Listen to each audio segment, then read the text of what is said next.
What's up, everyone? I want to welcome you to another episode of the Mortgage X podcast. Really excited for this episode. We have an amazing guest, and I cannot wait for you to hear all the awesomeness that he's going to bring. Someone that you're going to know if you haven't heard of him. You've been living under a rock. He's been everywhere, but he's definitely been an amazing voice in this industry for a while, but especially over the last few months as we've gone through a lot of transition and honestly just some strife and everything that's going on right now in our country. So he's just been a great voice to have. So as always, joining me is my awesome co-host Christine Beckwith. And what's amazing about this pandemic is that this actually allows Christine and I not to be flying all over the freaking country. And so we're actually able to do more of these podcasts together. And we haven't been able to, do so many of them, but it's good that we're, actually, in our home offices doing this. But without further ado, I'd like to introduce our guest, Rene Rodriguez, who's someone that that came on my radar a while ago. And, saw his content, saw him speak. And he actually spoke at a sales conference for my old mortgage company, which is a family company, Mason McDuffie Mortgage. He got amazing reviews. I talked to so many loan officers after that said, Rene was awesome. Even my mom, who's the president and CEO of the company, is a huge fan. She texted me to the point where I said, Mom, stop. That's enough. We get it. You like Rene. You wish that he was your son instead of me. I get it. But she's an amazing fan, and it's hard. I'll tell you right now, being her son, I'll tell you right now, it's hard to impress her. She really is a hard butt, and so just the fact that she was just enamored by it. And honestly, I don't do that. So Rene, for those that don't know you, go ahead and introduce yourself to the Mortgage X audience, my friend. Well, thanks for having me. And your mom is pretty amazing, dude. She's a special woman, and so good to see powerful female leadership in this. And Christine, everything you're doing as well. The more female leadership, the better. We need it. Absolutely. The world needs it, and Lord knows we're better because of it. So I've been a part of the mortgage industry in some way, shape, or form for going over 18 years now. Started as a owner of a brokerage a long time ago. Didn't mean to become an owner. I was, but I've gone on to be chief learning officer of several different banks, and actually was a CEO of a loan origination software company for 3-4 years, and I think it was 3 years.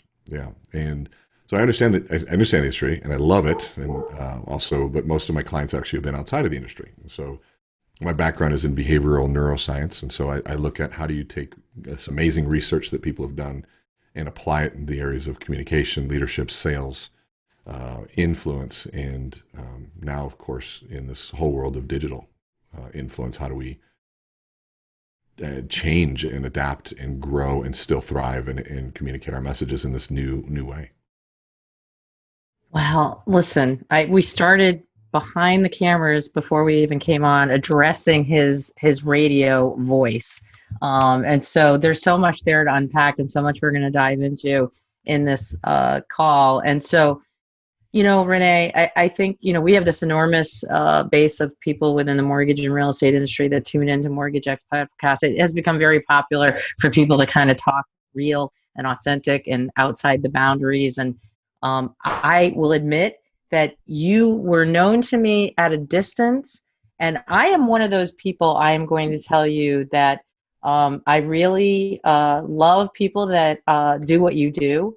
I love people that dedicate themselves to the cause and the people in our industry that truly are making a difference and are able to, invest in the people that they're around. And so until I went to the AIM event, I had not seen you in person or on stage, but this is what I know. When people rave about something, there is something that's happening. So the people will see people speak and they'll say, well, how was the conference? And they'll say, oh, it was good. But then there's the Rene Rodriguez people, like literally, and these people are going out of their way to say and just gush about you. So I said, I got to go see this for myself. I got like a third row seat, strapped myself in. And what I want the audience to know is from the moment this man stepped his foot on stage until after he got off, there wasn't a person in the audience who looked away. Mm. There wasn't a person holding their phone in front of their face. I watched the previous, and this isn't, someone's going to go back and look at the agenda, the previous speakers and the after speakers. And, you know, people do multitask. They look at their phones, they do emails, and they do whatever. You absolutely grabbed the audience's attention. You have a magnetism. I'm sure you've heard this before, and I have no reason to stroke your ego other than to say to everybody listening, you know, I know, because I'm a coach, what it's like for people to think that coaches think they know more, or in Rene's case with Amplify and what he does, and we're going to ask him a few questions so you really understand it, is helps people in the EQ space. I happen to love that part. It is a small part of what I do because I'm a true business coach, but I migrate to that. But that is your thing. So can you tell the audience kind of like how you came into that, and like when did you realize also that you had this gift that actually affected change in people when you spoke and taught and got that kind of reaction? Well, first, am I going to be getting a recording of this? Because I want to use everything you said earlier. Absolutely. I would like to hold on to that. It's like, hey, Christine said this, so this. That's really kind of you to say that. Thank you very much. And especially somebody in what you've done, Christine. And I remember, I mean, I can't tell you how many offices I've walked into, and I see your book sitting on people's counters and coffee tables in the lobbies and everything, which is, I think, fantastic. There was a lot of questions there. I want to make sure I answer them. I don't know how to answer that. When did I know I had a gift? I think that it wasn't about knowing that I had a gift. I knew that I had a calling, I guess. It was something that I watched my mother do and the work that she did. And I remember when I was 17 years old, I was deciding which school I wanted to go to, and my mother invited me to come see her speak. And it was at the University of St. Thomas, and it was at a creativity in the workplace workshop. And my mother's a former nun that, thank God she's not anymore, and for my sake. And that's a joke, right? Yeah, that's why I laughed. Bringing the humor here. But the laugh track. When she, exactly, it's dead space. But when she left that, she started working with migrant labor, and this is kind of goes back to why sort of today's events are also pretty heavy on me. But watching her and what she did, and using things like liberating education, which would be today known as accelerated learning, understanding the underworkings of the brain and how it plays into adult learning and change management, and just the human resistance to the whole piece, was something that I was exposed to very early. And I remember the first guy went up there and spoke. His name was Bill Shepard, and I watched, and I go, "Oh my God, this guy was amazing. He was funny. He was entertaining. It was intriguing and insightful." And I was like, and I was 17. I was like, I want to be like this guy. And I'm like, Mom, that's what I want to do. And she looks at me and she smiles. She goes, "Interesting. Well, I'm next." And I'm going, oh no, my mom is going to follow this guy. And I was petrified and embarrassed. And she went up there and nervous. 30 seconds, she had this audience eating out of her hands and just blew this guy out of the water. They put a 2-page article about that talk in the Star and Tribune, which is the Minneapolis paper, in the business section, on that talk. And I still have it to this day. But it was that piece is when I knew, I'm like, I need to follow and listen to what she does. And it was somebody that never cared about money. She never cared about fame. She never cared about anything. She cared about connecting and creating community. And when you look at that, and she always told me, Rene, understand how the brain works, and if you can know how it works, everything becomes easier. And so that became my passion of really I wasn't smart enough to be a researcher, and so I understood the science, I understood all of the different elements, and I was there, and I enjoyed reading the research and understanding the statistics and everything, but I never wanted to do the research. I was the guy that said, these guys are way smarter than me, but they would take this beautiful research and put it on the shelf, and I was like, wait, hold on a second. What does this mean? I was selling cookware door to door in college, and I'm like, I'm about to go close this deal. Can it help me close more deals? And okay, they talk about the rule of 3 and nodding your head and body language and all this real simple pop psychology stuff. But I was like, I want to know how that applies. That's all I cared about, was its application. And so my focus became applied neuroscience or applied psychology. And when you can take something and say, okay, work in today's society? How does it work in conflict resolution? How does it work in a conversation, in influence? And that became, but then it was a different piece that was like, how do I break it down even further? I was not a good student. My GPA in college was 2.3. And so I barely made it. And I never will forget what it's like to feel like something's over my head. And so whenever I learn something, I learn it to a level where I can simplify it to a place where we can communicate it in just a matter of seconds, or through an example, or through, magic, or through, sensation and perceptual illusion, to create an emotional feeling inside to maybe go, oh, I get it. Right. So I think that. Yeah, I don't mean to interrupt you, but that's really interesting, that point to me, because I actually think sometimes I've studied a lot of, so I'm a very deep person. And even though I'm a business coach, I do a lot of reading of the philosophers and studying of those people. And it's known that a lot of philosophers and geniuses will have lower GPAs or lower scores, because it's almost, the really high thinking person, the deep thinking person, can't lower themselves to the standard of the training that's being delivered in schools at that level. And so what happens is, if the conversation went up 10 notches, you'd be getting the 4.0, because it's just not deep enough. It's not as high EQ or IQ as it could be. And so, I'm gonna have you follow me everywhere, Christine, because my self-esteem rises every time I buy you. Yeah. Well, my company is the tagline. I keep bringing it back to me because I want to show you the relationship I have just in the words you've already just spoken. The tagline is emotional awakening, education through emotional awakening. I have always believed that people receive education better when they're emotionally awoken, when they want to run towards it. My philosophy is written on my website, that people learn better when they are emotionally awakened to do so. We could teach them 1+1, which is math, and it's tactics, and it's skills. But when Rene Rodriguez goes on stage, we're going to do that math because we have been motivated, because we understand what's behind the math, and we understand what the math gets us, and all the peripheral things that we know really are the secret sauce to success. The high producers get EQ because they're chameleons on the telephone. They are listening. They don't have, you're teaching these things. I feel like every sentence you're speaking, by the way, I'm learning. So what's great, and I felt that way the day that we were at in Irvine, there wasn't one word that was minced, that didn't have, that for me wasn't hitting me. I always go to these conferences and hope that in a speech, there's one thing that is going to, make me spark. But I was on fire the whole time. And so, I think that maybe you don't even know, like, the gift yet. Like, sometimes when people have a power, and I think power is timing too. And so what I will tell you is that for me, watching Anthony Casa and I have a lot of conflicts with the schedule, but I'll go back later and I'll watch the replay on Facebook Live of your weekly sales meeting. Loving it. Absolutely loving that series.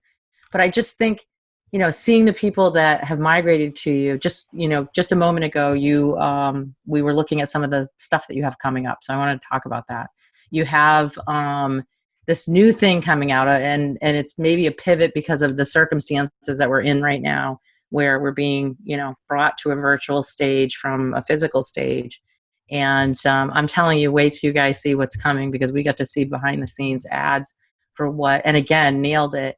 And this is what I see. I see professionals in the video that I look up to, Sam Parker, Chastity Graff, people that I know pour their hearts into their jobs, that work hard, that are smart, they're strategists, they're looking for results.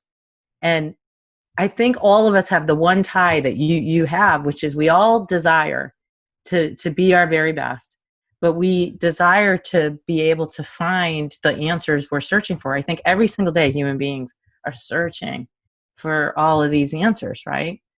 So is that a burden ever on you? Do you ever feel that, I don't know what it's like to live, your life every day, but you must have a lot of people that look for you for that. Or is it really just easy because it is your gift? There's a lot there. First of all, thank you. And, I think that a lot of my day is text messages and questions. What do you think of this? Did I word this right? Am I offending somebody? Especially right now, it's probably the best, the most thing I get is people that are having sort of epiphanies and awakenings and saying, I want to communicate something good. Am I off target? Am I on target?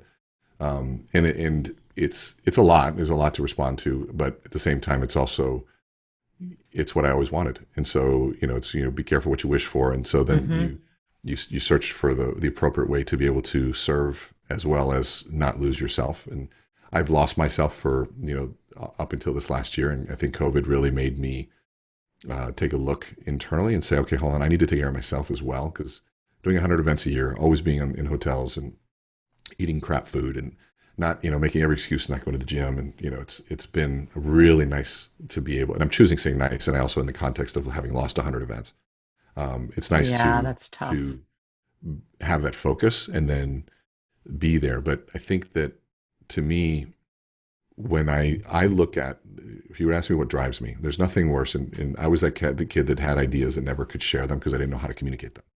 And I'd want to, and I'd say something and nobody would laugh, nobody would get it. But I'd watch this other person over here say it and everybody would gravitate and laugh. And it was the worst feeling of feeling ostracized and invisible. And so I was always had this passion of saying, wow, I watched these people with really great ideas that nobody would listen to, but these people with horrible ideas or mediocre ideas or just ideas, but they knew how to communicate it and everybody would listen. And so I was like, okay, so there's something about the underserved, the person's not listening to, whether it be a female, a gay, lesbian, somebody who's Black, Hispanic, somebody who's just shorter and doesn't carry themselves right, doesn't know how to wear a suit, didn't polish his shoes, and for some reason they're being judged unfairly in that moment. Saying, what if we just changed all those little elements? And what if we showed some of the little secrets? And I started collecting them over the years. 20 years of watching and collecting of things that I needed for myself, and you start putting them together after a while, and along with the sequence and the science behind language and structure and voice inflection and the practice of developing a rich voice, or stretching your vocal cords so this sounds deeper, or knowing when a pause happens where, I'm a very anxious person typically. And for some reason, when I do this, I'm able to find that space, but people that know me think I mumble. And so that's because I feel comfortable around them and I speak faster and I don't finish my words. But all of that is a practice that can be taught. And to me, the mission for me is, how do I get those skill sets into the hands of the folks with the good ideas, the good hearts that maybe just didn't have access to it? Do you think people can learn what you do? Do you think it has to be, they have to have do we all have it in us, the seed of that can be? 100%. 100%. And what the goal that we strive for and amplify is getting your heart to speak in sequence. Getting your heart to speak is one thing. So many people have a blockade to that happening.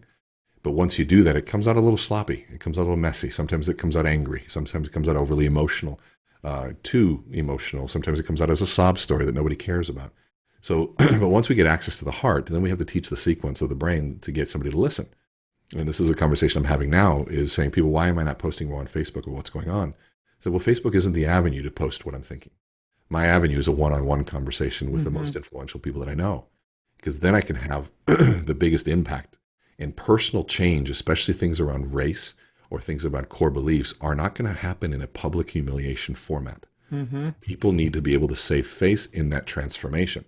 And so when you have that one-on-one conversation, that follows a sequence of the brain to be able to give somebody a safe space to rethink an idea, to rethink a thought, and to be able to be challenged in a loving and a graceful way for them to go, man, I never thought about it that way. And then allow them on their own accord to then go publicly to say, and I have been moved to tears, and I probably will cry now talking about it, with the amount of people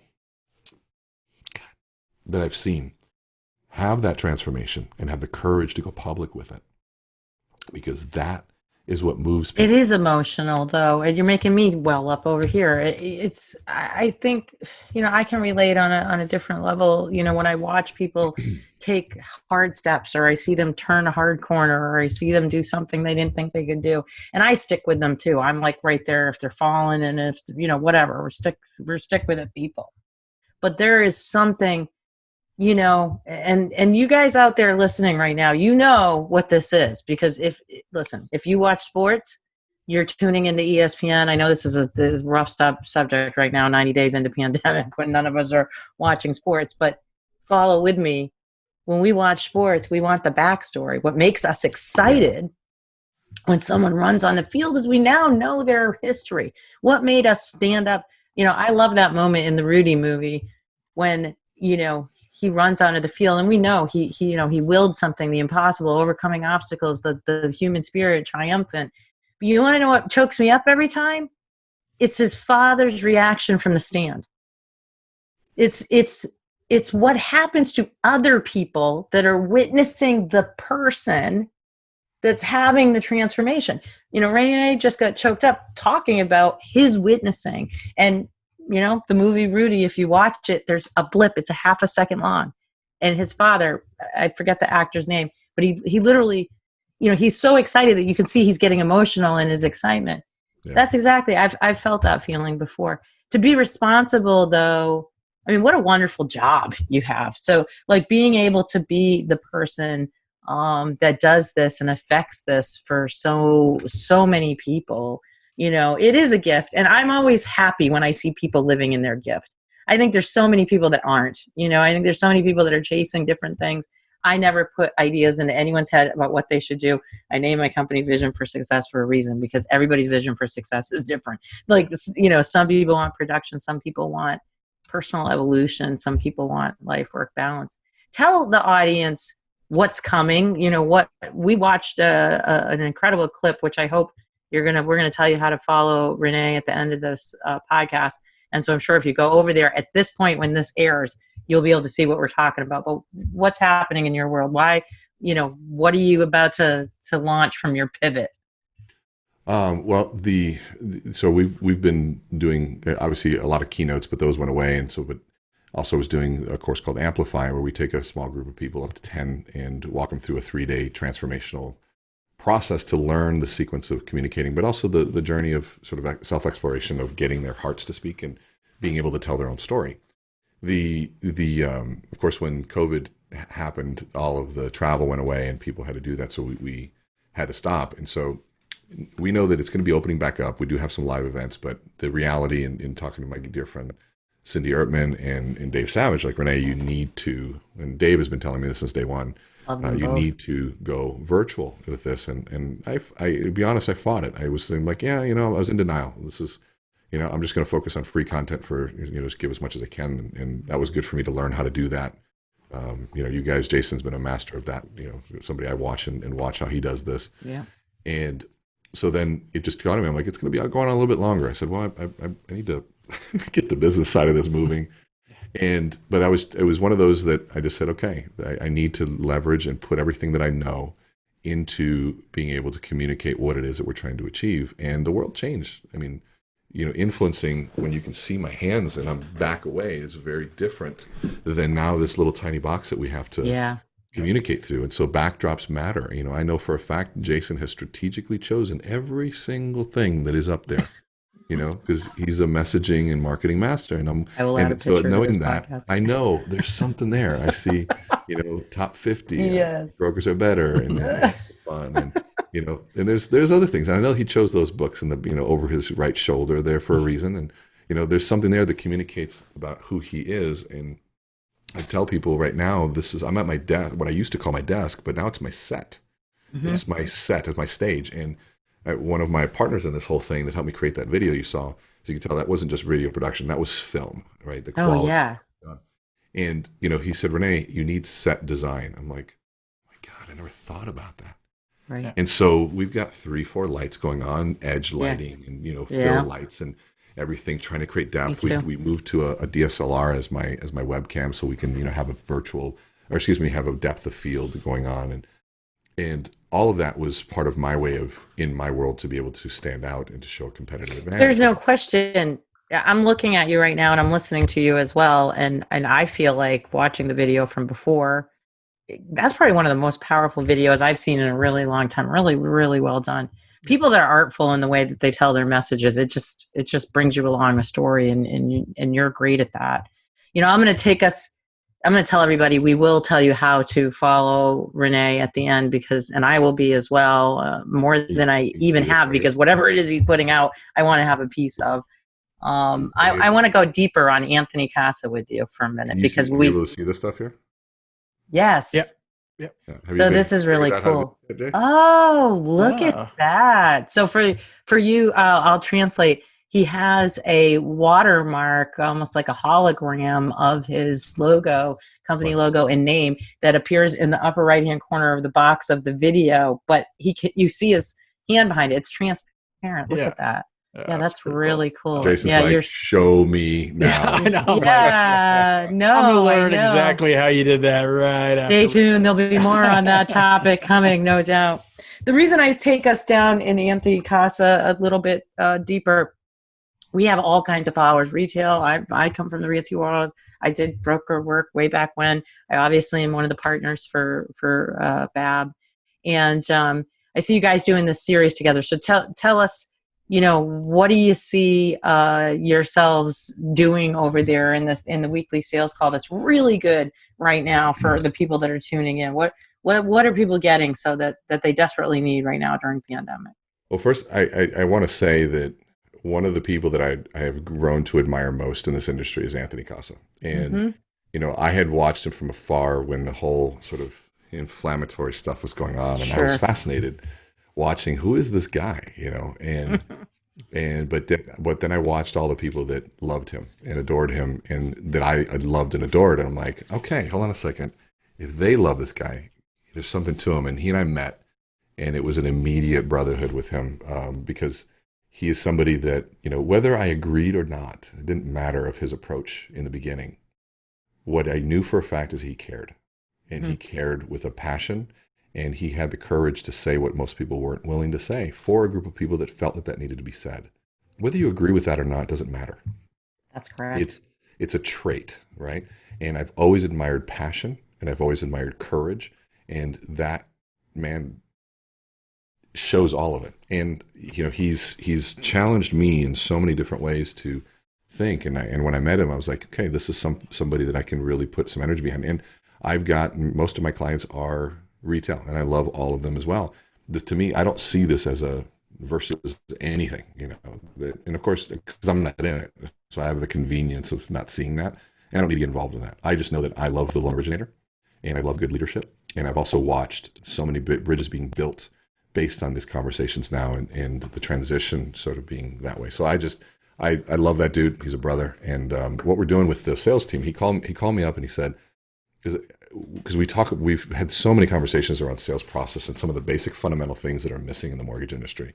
Low interest rates have been the nemesis of professionalism and sales professionalism, because you can enter the industry, and because you're around and you have a 1003, you can go and make money, and make a lot of money. But you never had to follow a sales process. You never had to deliver a presentation. You never had to go up against a competitor. And so all of the fundamental things of any other sales profession just weren't needed. And we talked about this, and he just he agreed, and he's a sales professional to the core. And we were talking, and I have a system, a very simple sales process and system, but it's simple but yet robust and very, very deep. 20 years, 23 years in the building, but he said, let's do this weekly, and we're going to put all our energy behind this thing. And I'm like, I didn't ask how much. I didn't ask if I was getting paid. I didn't ask anything. This was just, we're going to do something for the industry that was really, really powerful and needed. And I love the fact that it forced me to think of new things, even though we haven't even gotten to the new. Like, I'm covering stuff that I have video of me doing 20 years ago. And it's fundamental, but we're building something. We started off with an understanding of sales process with PAPCAR, and then we went into understanding a fundamental process of presentation with McSit, PAPCAR McSit, prospecting, appointments, presentation, closing, aftercare, and referrals, to McSit, selling myself, selling my company, selling the solution, selling the investment, selling the timing. All of those things are fundamental. And then measurement and accountability of, were you productive? How do you manage from a small box? And the story, and I show these humor stories because it clicks. Why do we make a story or the box so small so a story doesn't fit? So we move into culture of numbers first, story second.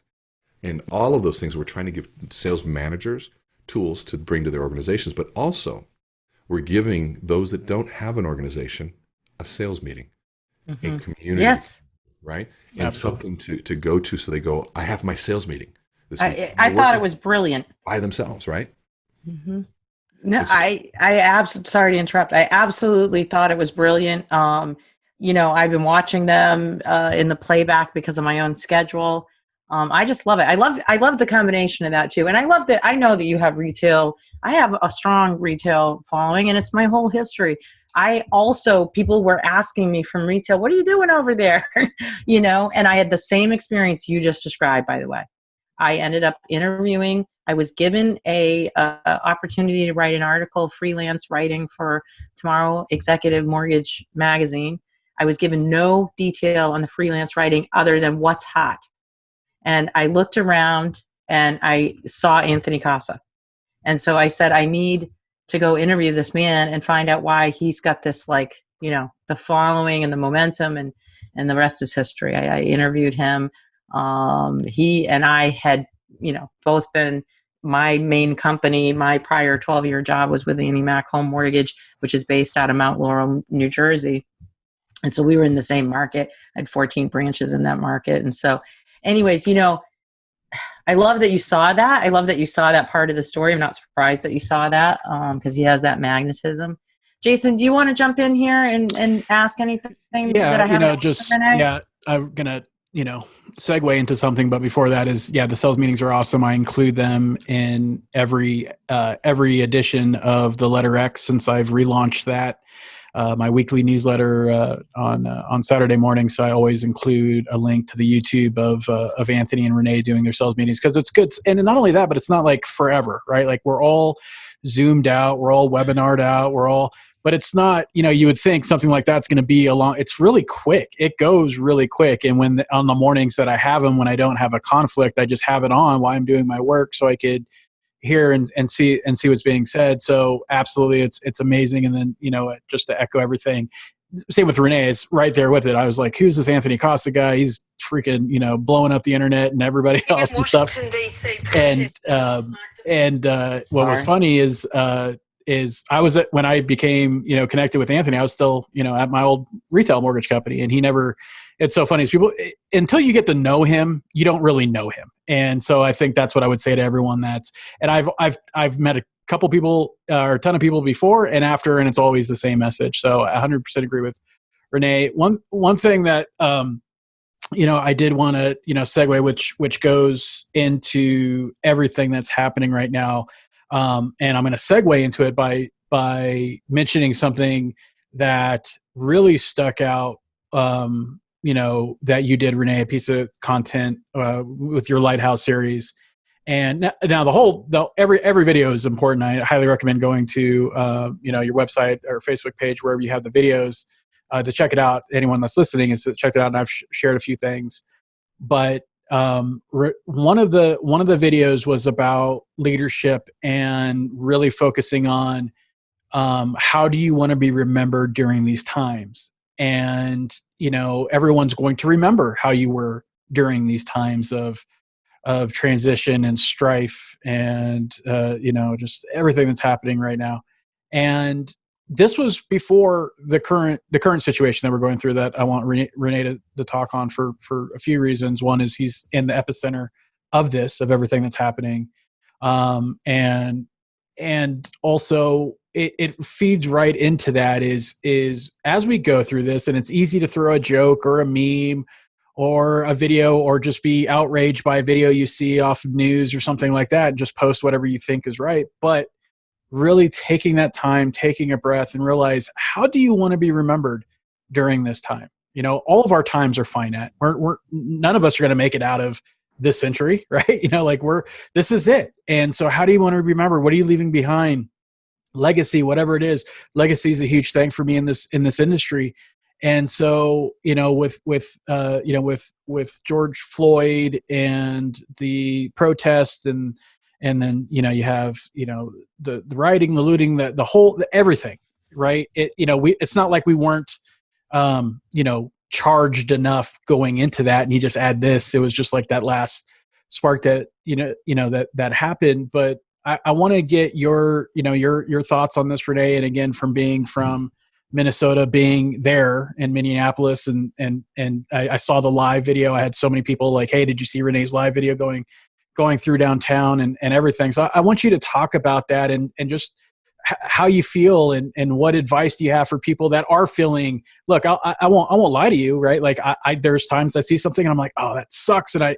I've deleted so many social media posts before hitting post, because I'm like, do I want to be someone that's known for at least some positivity, right? Or at least just, so I've tried to do that for the most part, every now and then, and I'll chime in with something that I truly feel, but nothing that I feel is divisive or anything like that. But Rene, I'd love to hear your thoughts on the current situation that we're dealing with.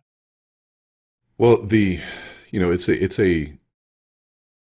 it's a tough situation because this is not new, and anybody who's been aware of the movement or what's happened and what Black Lives Matter really means, sees what happened, and this is that straw that broke the camel's back, and saying this is, at some point, it's enough.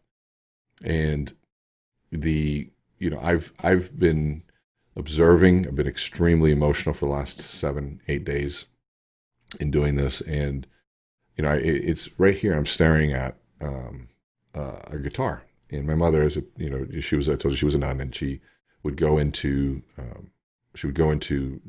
poor neighborhoods, and as a nun, and she would go and sit down and play the guitar in the village square, and the kids would come around, and then she would teach them how to read and write. And that guitar, followed her. If you know who Julio César Chavez is, he was a revolutionary for the Chicano movement, and he stayed at her house, and they played that same guitar around the fireplace. And she moved on to migrant labor camps in southern Florida, and would help empower them to find a better way of living. And me as a kid, I remember dressing up as a clown and with a pair of maracas in my hand, and we'd go into these labor camps because we knew that music was a way to energize the spirit. It was logic and data and information and books didn't do anything to a group of people that felt so depressed and so oppressed, but music was this way of just lighting people up. And the Ku Klux Klan didn't like that, and so they broke into her car, and they grabbed that guitar, and they stabbed it 17 times and filled it with water. And I have that staring at me right now. I can grab it if you want. Yeah, go get it. It's it sits there, and I've had it in my house and in my possession ever since I was a kid. And it's a stark reminder that wasn't that long ago, that was happening, and it's so tangible. The KKK, you think, wow, are they even around? Yeah, they were in full uniform here in Minnesota. They took over entire hotels. Never heard about that. We knew because Minnesota's not that big, and there was a lot of stuff going on around the realities that there's something wrong. And what has been so hard has been watching good people not understand why, and begin to fight the concept with all lives matter. And while I understand, and what's interesting is they're coming from a good value set of everyone matters, and they're defending that value, unintentionally hurting the intention behind what was being said, which is Black Lives Matter too, as well. Yeah. And it's sad that we even had to say it. That's the whole problem, the premise behind it. And of course, in every facet of life, you have people that don't know how to communicate in an inviting way, and people that get angry.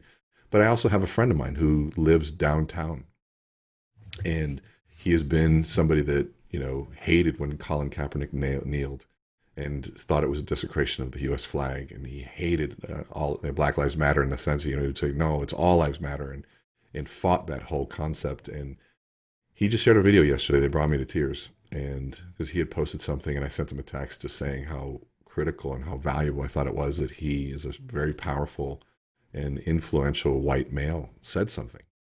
And he never realized that he was having an impact. So we did a video, and in this video he talked about how he pointed in his backdrop right outside his window where the protesters were coming, and when the tear gas started, they started coming down his street, and his first thought was to grab his gun, and he grabbed his gun, and he said, to his wife, let's get out of here that we can get to the truck.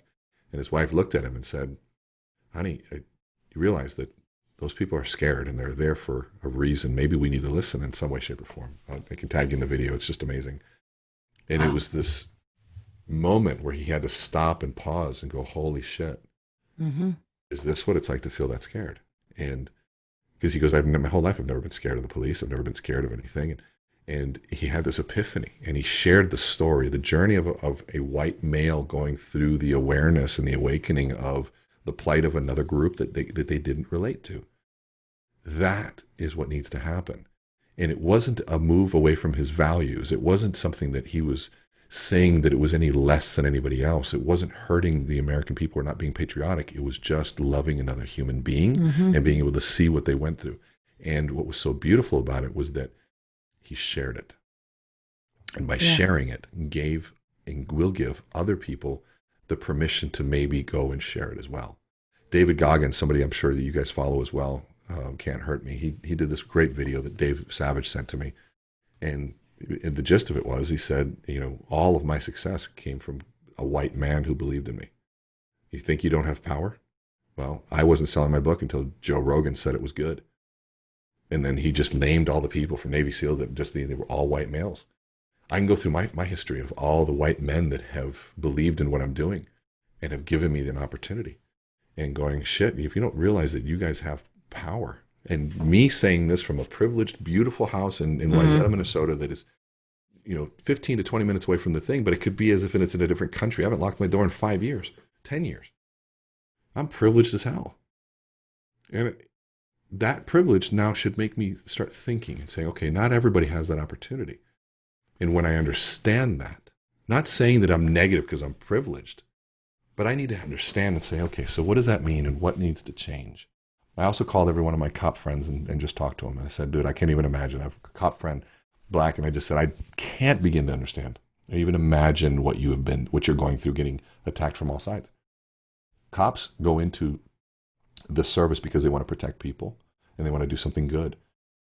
And yes, there are bad cops. I talked to another cop friend in Las Vegas who said, Rene, there's nobody that hates a bad cop worse than a good cop. We hate. Yeah, because it sheds the light on them badly. Yeah. Exactly. And so now the conversations need to happen. People need to speak up. Good cops need to speak up. People need to speak up and to be able to see what's going on. And so in all of this, the phone call I get most right now is, what should I say? And I said, well, first of all, thanks for even asking. I'm not the end all be all guy that says it. I go, but here's what I can offer you. Yeah. If you don't know what to say, listen. And listen with your heart. And listen to the ones you don't agree with. Just you can always go back to what you used to believe. That's the beauty of it. You can always go back, but what if there was something that was just like you didn't think about it? And when you have that, and that moment happens, I can't tell you how many. I've got these beautiful posts and newsletters that CEOs are sending out to their companies, and influential folks that are posting and saying things that they would have never said before. Mm-hmm. And now you watch the influence of that shift that's happening. And I've told my black friends, you need to praise those brave white men right now. Because if you're trying to create the change in that world, you need to also acknowledge when it happens. That's huge right there. People need to listen. So everybody's got a role here. Everyone has a role. And to your point, Jason, I'm so glad you brought that back up right now, because it re-inspired me again, what you just said, what we were talking about, what kind of leader, because I was putting that in the coronavirus. Absolutely. But people are going to remember who you are during this time. Were you that insensitive, tone-deaf person that stood on a soapbox talking about something that was just so far removed from reality and so outdated? Or were you the one that just was compassionately listening and saying, man, something's wrong, and maybe I just need to fucking listen right now? That's right. And it's so true. And, especially when all this happened, and for those that don't know, I have a pretty blended family. I'm half, my dad was full-blooded Native American off the reservation, and, I'm half Native American. And then my wife is half African American and half Jewish. And so if you think about, you got them all. Yeah, you think about, what didn't we cover there? Historically, races of people that have been, jacked up, throughout history, you got three of them right there. Absolutely. So, with me understanding that, and then knowing that from my wife's standpoint, she's born and raised in San Francisco, there's a life that she led that wasn't going to be something that I was going to be able to know about, or something that I wasn't going to be able to, understand from her level. Right now, I I experienced racism in, some shapes and forms during my upbringing, but nothing compared to what I know others go through, or I've seen others go through personally with my own eyes. And so with me, even though I tend to look at things a little bit differently, and even with that, but I think I do it in a way, part of me, I do it just because of my background, because of, my wife and my kids even, right, who have the same DNA, right? They're going to go through some of that. But just really look at it and just say, look, I know for the most part, people think of me as not a minority, right? And so I think if I could be someone that has that, but at the same time leads kind of a tempered voice, and just say, look, I may not agree with it. Like, I'll tell you right now, I didn't agree with what Kaepernick did. However, at the same time, it doesn't matter if I agree with it, but I told everyone I don't agree with it, but at the same time, I would fight tooth and nail to make sure he had the right to do that. Right? Because that, to me, it doesn't matter what I think or how I feel or what my opinion is. It just matters that we have the right to do that. And maybe that causes action. Maybe it doesn't. It's going to piss people off. Okay. But at the same time, it doesn't really, it's not going to affect me. Like, if he was thirsty, I'd give him something to drink. If he's hungry, I'd give him something to eat, regardless of whether I agree with someone's position or not. I can control myself being a good human being and how I treat other people, regardless of whether I agree with them or not, or their opinions are different, or they do actions that I don't agree with. It does not matter. It just matters that I could control what type of human being I'm going to be. And that's what I'm going to put above all else. So, but I think everything you just said, Rene, was right on, sharing the video, having people change.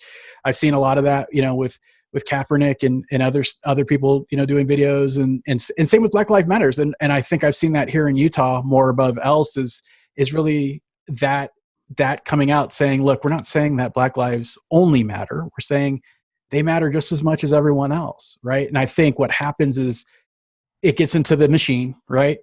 People, social media, opinions, and everything else. And then it gets turned into, just because you say that, then this means that, or whatever. We just don't have conversations anymore. Wherever there's hurt and anger, there is going to be misunderstanding. I mean, Rene said it best. Listen. Everybody needs to listen. I think you need to start, if you're white, from a place where you let everyone know that you understand there is still, we have to acknowledge that there's inequities that we clearly see. Absolutely. Yeah. And that our position is to stand with them. We are with them. They are us. We want to make a difference. I got attacked. I put up a thing the other night when the riots first started 3 or 4 nights ago, and it was just, are the National Guard coming? That's all I wrote. It wasn't a political, I didn't feel like it was a political statement. And I had a Black woman write a whole bunch of stuff. I had fallen asleep, so I was unaware. So it stayed up for like 10 hours. And I'm one of those people that I don't hide the blemishes on social media. If somebody ends up acting up, I let it sit, because I feel like that's what social media is. And I'll just, I'm not there to have a picket fence. But my point was, I could have really dug my heels in to defend myself, because the statements being made were unfair to me and assumptive, and etc. And instead I took it to Messenger, and I approached her with one big paragraph that I explained, what I had meant, and more of a clarifying statement. So I took the high road, in other words, and you know what? She thanked me. And that was the resolution. And so there was 1,000 ways we could have gone about that. And that was a conversation. Right. And she said, thank you very much. And I apologize. She goes, I'm really emotional. I said, I completely understand it. Totally. And that didn't take place for the public view. So as far as the public view was concerned, she had Liam basted me, and that's how it went. And I didn't care, because I knew in my heart we had settled. I think you should go back and post back what happened, because the same thing happened on Dan Keller and I's post. Dan posted something with great intention. Dan is a brother of mine, and I politely challenged him, saying, let's have a conversation offline. And he and I jumped online. We cried together. We talked together, and this guy didn't know that we did that. And so then he goes in and tries to say something. I had to go back and like, no, hold on a second. Yeah, this has been resolved. So we got to resolve. If it happens, my always thing is, if it happens publicly, it gets resolved publicly. Right? I will say that I saw other people jumping on in my defense, because that also ends up happening. And I said to those people publicly, this has been resolved. So I said that much. Okay, great. So at least I did do that. I just didn't share what was said, I guess. Perfect. One thing I would say too, you asked me what to do. This is something that's really important. I think people got to get over getting offended about this word privilege. Mm-hmm. And here's what I mean by that. I am privileged as hell. I'm Cuban, right? But I am privileged. I'm 6'3", almost 300 pounds, and a trained fighter. I can walk in anywhere and feel pretty comfortable. Yeah. And if I didn't realize that would be different for somebody that maybe didn't, and they walked into a place, I'm like, just walk in, you're fine. And they were scared to walk into their car in a bad place. That's a privilege that I'm not understanding, Sure. right? Yep. And just assuming that my experience, I can just paste it on to everyone else is going to be just fine.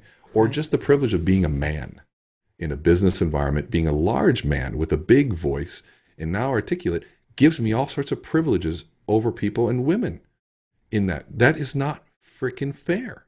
Now, if I'm not aware of that, that makes me completely insensitive. And so this word privilege has been demonized and so bad. We just need to understand it, recognize and go and be fascinated. Go, I see where mine is. And so in that, I just think if you have a problem with that word, just sit back, take a deep breath, and think back what they're trying to do. You know, and I'm going to lovingly challenge Jason. If you have a problem with Kaepernick and he kneeling, then say, okay, hold on a second.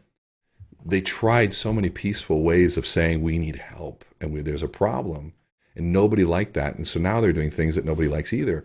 And it's been, from their perspective, this is the empathetic part, is everything they've tried, they've been told either it's the wrong way, this is don't do it, don't protest this way, we don't like that, we don't like this. And then finally they're like, well, F you then. And then things blow up. And we're saying, okay, well, maybe we could have listened back then to say that that's not what was intended.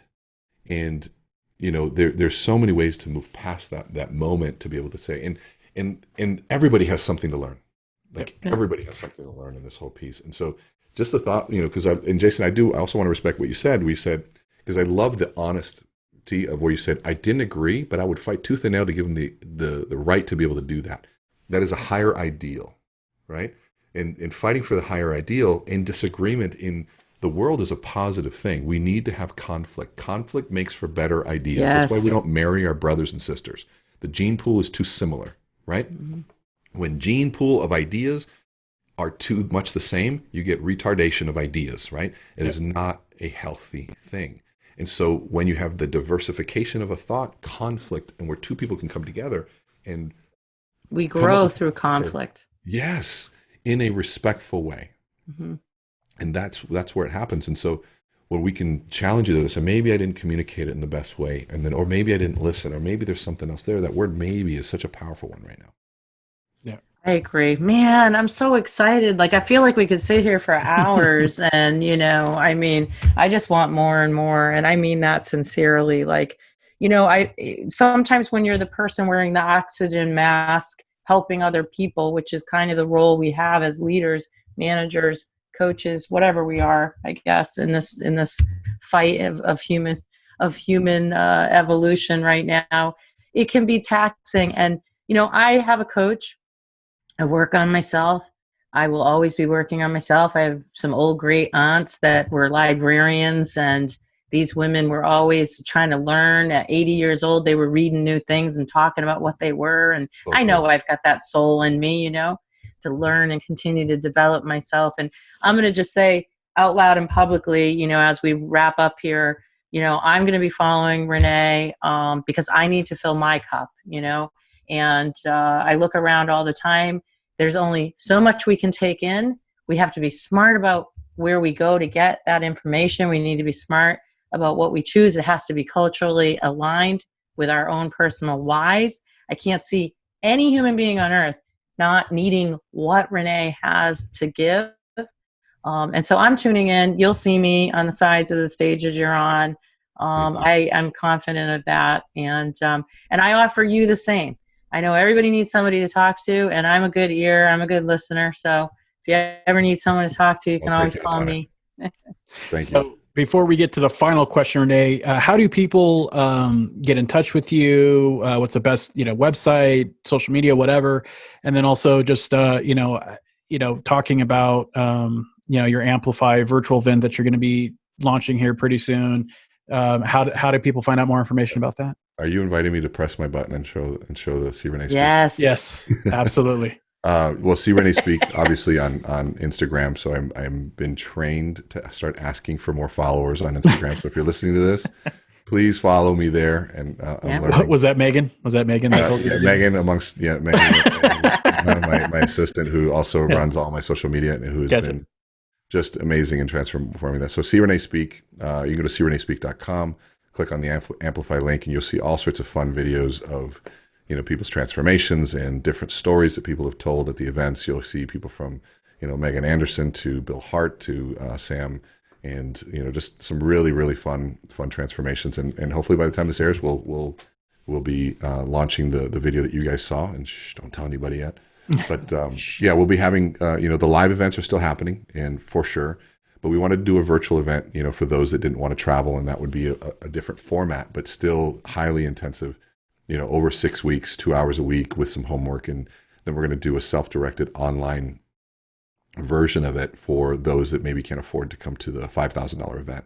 And so we're really trying to hit on all aspects, and then really, I'll be hitting you guys up on this one too for guidance, but building a community there where we can continually add content, and because there's never a shortage for content in this around this topic, and we wanted to create a space where because part of Amplify is bringing a presentation that exists and putting it to the test, and then amplifying the message and transforming the message. And people like Dave Savage have been through 4 times now. Dan Keller's been through 4 times, and you have people that have just keep coming through.